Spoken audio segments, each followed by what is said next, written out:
All right, let's jump right in. We're going to talk about an algebraic technique that, I know, can seem a little intense at first. But honestly, it's one of the most powerful and, yeah, I'll say it, satisfying tools you can have in your math toolbox. We're talking about completing the square.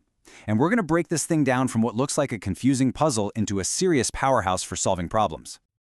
So you look at a quadratic equation, and yeah, it can seem like just a random jumble of letters and numbers. But, there's a story here. There's a puzzle that's just begging to be solved, and the secret to unlocking it is to see it as something, well, something that's not quite finished.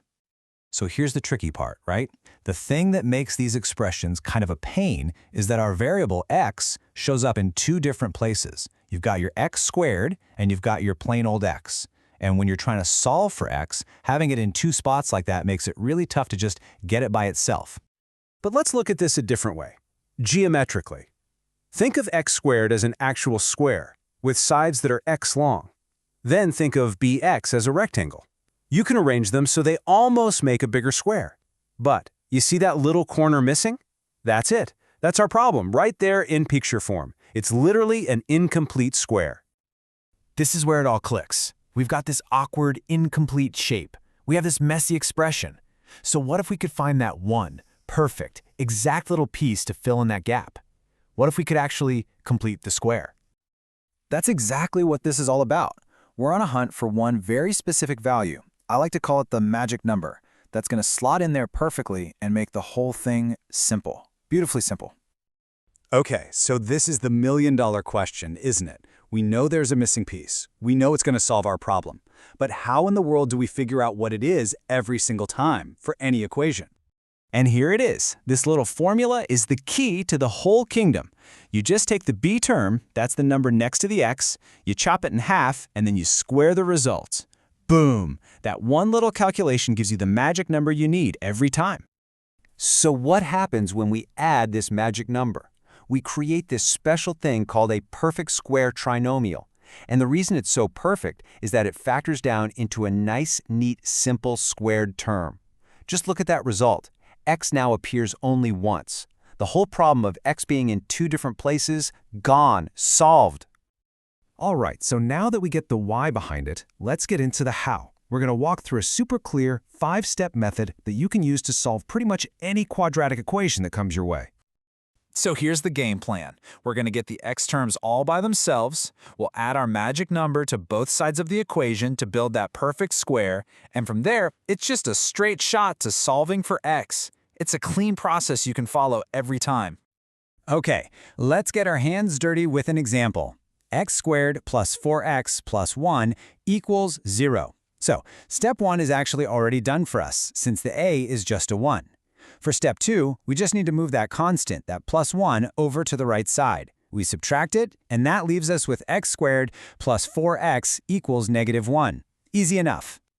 And now for the main event. Step 3. We find our magic number. Here, our b value is 4. So we take that 4 divided by 2, which is 2, and then we square it. That gives us 4. So we add that 4 to the left side, and, this is super important, we have to add it to the right side too, to keep the whole equation balanced. And look what happens. This is the payoff. The left side, that whole x squared plus 4x plus 4 thing, now factors perfectly down to just x plus 2 squared. And the right side is just negative 1 plus 4, which is 3. I mean, look how much cleaner that equation is. X is in just one spot. Exactly what we wanted. From here, it's smooth sailing. We take the square root of both sides. Don't forget that plus or minus sign. That's crucial. And then we just subtract 2 to get x all by itself. And just like that, we've got our solution. But hold on. Solving for x is just the beginning. In fact, you could argue that the real ultimate payoff of this technique is how it reveals a huge secret hidden inside the equation, the vertex of its graph.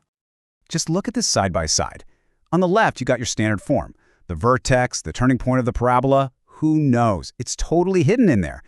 But on the right, after we complete the square, we get what's called vertex form. And bam, the coordinates of the vertex, h, k, are just sitting there, right in plain sight for you to see. It's amazing. So why do we care so much? Because the vertex is the maximum or the minimum value. It's the highest point a rocket will ever reach. It's the lowest point a bridge cable will dip. Finding that number instantly is a huge advantage, especially when you're solving real-world optimization problems. And speaking of the real world, let's see where this new tool of yours really gets to shine. Because this isn't just about abstract math problems. This stuff describes the physics of the world all around us. Anytime you see a question asking for the maximum height of a thrown baseball, the flight path of a rocket, or even calculating a car's minimum stopping distance, guess what? Underneath it all is a quadratic equation. And completing the square is the key that unlocks the answer, letting you find that max or min value, just like that. And its power doesn't stop there, which is pretty cool. This technique is so flexible, it can even take a really complicated, messy-looking equation of a circle and rearrange it to instantly tell you exactly where the center of the circle is and how big its radius is. It's just an incredibly versatile tool to have.